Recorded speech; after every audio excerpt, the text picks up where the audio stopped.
ఆగిపో అంతే అక్కడ అన్నాడు. వాక్యం జోలుకు నువ్వు రాకో. నీ పవిత్ర ప్రవర్తన, నీ ప్రవర్తనతో నువ్వు దేవుళ్ళలోనికి తీసుకురావాలి. నీ భర్తను ప్రేమించు, ఆయనకు లోబడు, ఆయనకు కావలసింది సమకూర్చి పెట్టావనుకో. ఏ భర్త భార్యను పల్లెత్తు మాట అనడండి. నాకు తెలుసండి, ఏ భార్య భర్తను పల్లెత్తు మాట అనడండి. తెలుసా? ఎవరు అనరండి. ఎందుకు తిడుతున్నాడు, ఎందుకు కొడుతున్నారంటే విసిగిపోయి చేసేదేమి లేక ప్రకృతిని ఆశ్రయిస్తున్నాడే తప్పించి, నువ్వు తిన్నగా ఉంటే, భార్య తిన్నగా ఉంటే ప్రకృతిని ఆశ్రయించాల్సిన అవసరం ఏముంది? ఏమండి, కడుపున పుట్టకపోయినా భార్యను కన్న కూతురిలా చూసుకుంటాడు భర్త. తెలుసా? ఆడవాళ్ళకి తెలియని రహస్యం అండి. మీరు మీ భర్తలకు లోబడిపోతే, మీరు మీ భర్తలను అమితంగా ప్రేమించి లోబడి గౌరవిస్తే, మీరు లేకుండా ఒక్కరోజు కూడా భర్త బ్రతకలేడండి. భర్తకున్న ఏకైక బలహీనత ఏంటో తెలుసా అండి? తన భార్య అండి. భార్య దగ్గర లేని ఏ పురుషుడి జీవితము సక్రమంగా ఉండదో తెలుసా అండి? మనశ్శాంతిగా ఉండడు అతడు. శుభ్రంగా తాగేసి సర్వనాశనం చేసుకుంటారు ఆరోగ్యాన్ని. కారణం ఏంటో తెలుసా అండి? భార్య మనసుకు దగ్గరైన స్త్రీ. అర్థం చేసుకుంటుంది అనుకున్న భార్య అపార్థం చేసుకుని అవమానించి బాధ పెట్టి బజారు కీడిస్తే భర్తలు భరించలేరండి. లోబడి ఉండవలసిన, ప్రేమించవలసిన భార్య మాట మాటకి ధిక్కరిస్తూ అహంకారంతో పొగరుతో విర్రవీగిపోతుంటే భర్తలు భరించలేరండి, సహించలేరు. కారణం ఏంటో తెలుసా? భార్య అంటే భర్తకు అమితమైన ప్రేమ. ఈ విషయం భార్యలకు తెలియదు. అంత ప్రేమించే నా భార్య నా మాట వినట్లేదు అని భర్త బయటకు చెప్పుకోలేనంత దారుణంగా బాధపడతాడండి.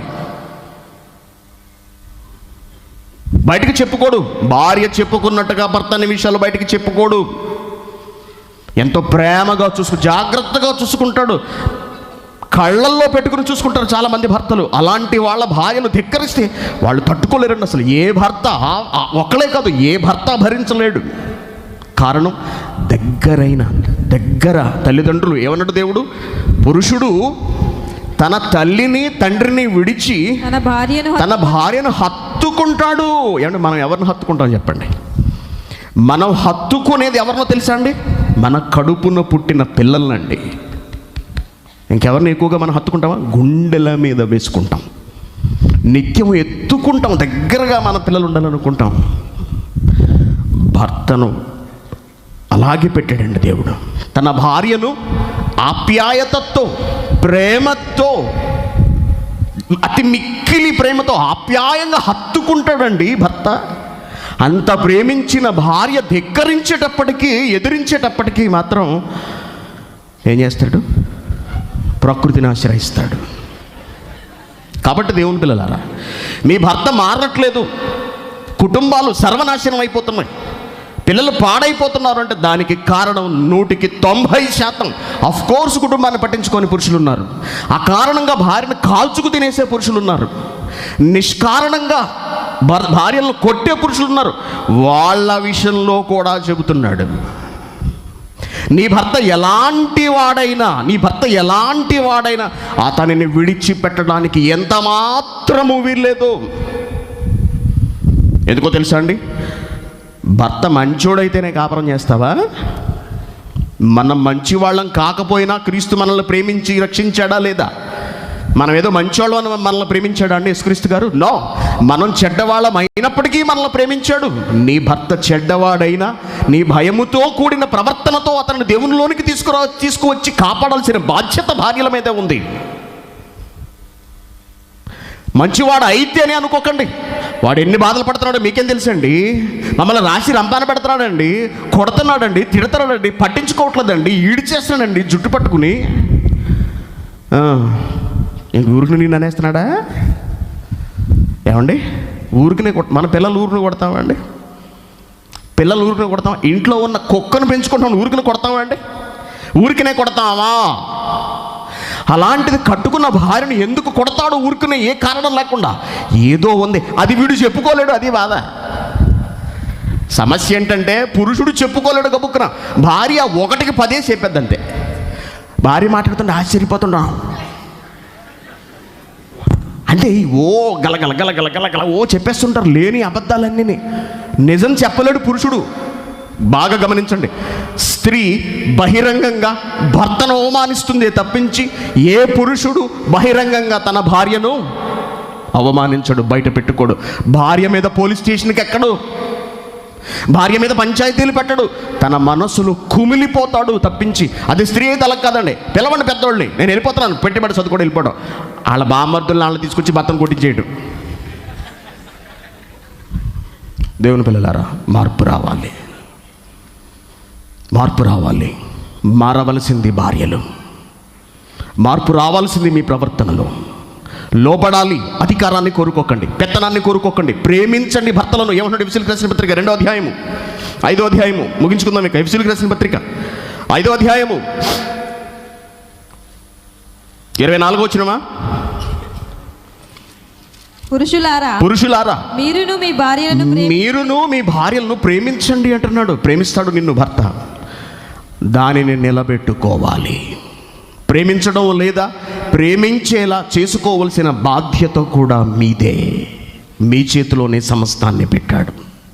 కాబట్టి మీ భర్తలకు లోబడండి, మీ భర్తల మాట వినండి, మీ భర్తల పట్ల భయాన్ని కలిగి ఉండండి.